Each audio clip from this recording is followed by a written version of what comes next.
তোমরা একটু অনুমান করে বলো তো এই মাছগুলো কত ওজন হতে পারে আর এগুলোর দাম কত হতে পারে। আসসালামু আলাইকুম, আমি প্রিয়া আমাদের কাছে একটা ব্লগ নিয়ে চলে এসেছি। ব্লগটা তোমরা দেখতে থাকো।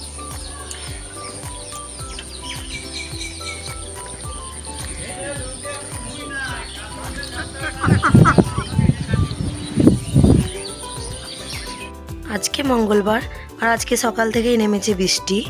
এই বৃষ্টির কারণে বাড়ি থেকে বেরোনোই যাচ্ছে না। আর বৃষ্টিটা এত পরিমাণে হয়েছে কি বলবো। এই যে দেখো, তোমরা নিশ্চয়ই বুঝতে পারছো কত কাদা হয়ে গেছে। এখনও জল জমে আছে, এই সাইডে আছে আরও এই সাইডে আছে। এই যে দেখো, জলগুলো পুরো একদম বাড়ির মধ্যে চলে আসবে মনে হচ্ছে যেন।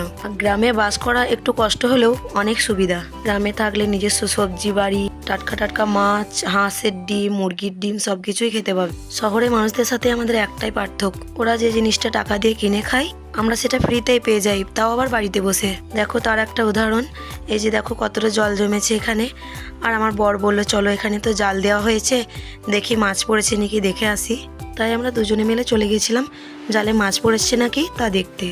তারপরে আমার বর নেমে পড়লো মাছ ধরতে, আর আমি ওই যে একটা কি যেন একটা গাছের গুঁড়ি দেওয়া আছে, এই গাছের গুঁড়ির ওপরে উঠে বসে পড়লাম, কারণ আমি প্রচণ্ড মাছকে ভয় পাই। তারপরে আমার বর জালটা তুলে দেখলো যে মাছ পড়েছে কিনা। দেখে একটা ছোট্ট পাড়া ল্যাঠা মাছ পড়েছে। আর এর কিছুক্ষণ আগে ওই মাছগুলো নিয়ে গেছিলো, যে মাছগুলো তোমরা ভিডিওয়ে দেখলে। প্রায় 1 কিলো হবে। এই 1 কিলো মাছের দাম বাজারে প্রায় 400 টাকা মতো। আর আমরা গ্রামে থেকে এই মাছগুলো ফ্রিতে খাচ্ছি, তাও আবার বাজারের মরা মাছ না, টাটকা টাটকা সজান্ত লাফানো মাছ। এই মাছের স্বাদও অনেক এবং গুণও অনেক।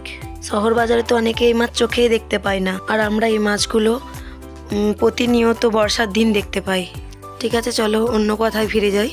অনেক বক বক করা হয়ে গেল, তোমরা বলবে অনেক বক বক করছে। আমি জানি আমার এই ভিডিওটা শেষ পর্যন্ত দেখার মতো কেউ নেই, তবুও যদি কেউ দেখে থাকো প্লিজ একটু আমাকে কমেন্ট করে বলো। আমি আবার নতুন করে ভ্লগ ভিডিও শুরু করলাম, একটু পাশে থেকো এবং ভালোবাসা দিও। এই যে দেখো মাছগুলো নিয়ে চলে এসছে, আর ঘাস দিয়ে ঢাকা দিয়ে দিয়েছে, না হলে এরা লাফিয়ে চলে যাবে। এদের গায়ে অনেক ক্ষমতা, এত বড় বালতির ভিতর থেকেও লাফিয়ে চলে যাবে। আর এই মাছগুলো আমার হাতে করে ধরার মতো ক্ষমতা নেই, তাই আমার নানিকে বলছিলাম নানি তুমি একটু ধরে দাও। এখানের মধ্যে যে বড় বড় দুটো কই মাছ আর একটা বড় জিওল মাছ আছে, এই মাছগুলো আমি রেখে দেবো, আর বাকি মাছগুলো ভালো করে ধুয়ে কেটে নেবো। এগুলো কাটা হয়ে গেছে, আমার নানি কেটে দিয়েছে। এগুলো ফ্রিজে ভরে রাখবো, কারণ আমি বিয়ে বাড়ি যাবো বলে ফ্রিজে ভরে রাখবো বলেছিলাম, তাই একটু ফ্রিজে ভরে রেখে দিচ্ছিলাম। কালকে গিয়েছিলাম বিয়ে বাড়ি, আর আজকে যাচ্ছিলাম কন্যাযাত্রী, কিন্তু যাওয়া হলো না, বৃষ্টির কারণে বন্ধ হয়ে গেল, তাই গেলাম না।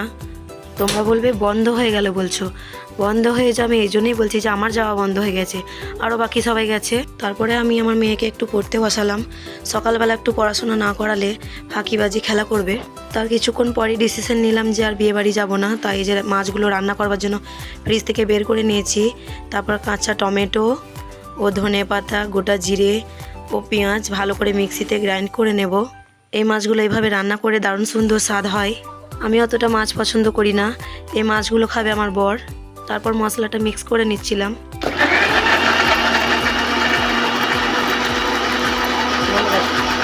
তারপরে দেখো মশলাটা মিক্স করা হয়ে গেছে, আর কালারটা কত সুন্দর এসছে। এটাই মনেই হচ্ছে না যে জিরে বাটা।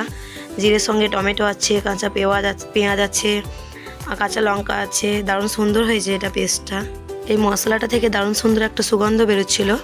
তারপর আমি মাছগুলোকে একটু নুন দিয়ে ভালো করে ধুয়ে নিচ্ছিলাম, কারণ এই মাছগুলো ধুয়ে নেওয়ার পরও কেমন একটা যেন লালা থাকে, তাই আমি লবণ দিয়ে ধুয়ে নিয়েছিলাম।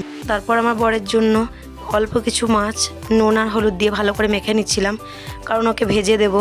ভেজে তরকারিতে দিলে তারপরেই খাবে, নাহলে কিন্তু কাঁচা মাছটা সবজি রান্না করলে সেটা খাবে না। তাই ওর জন্য কিছুটা মাছ ভেজে নিলাম হালকা করে। তারপরে মাছটা রান্না করা হয়ে গেলে খাচ্ছিলাম।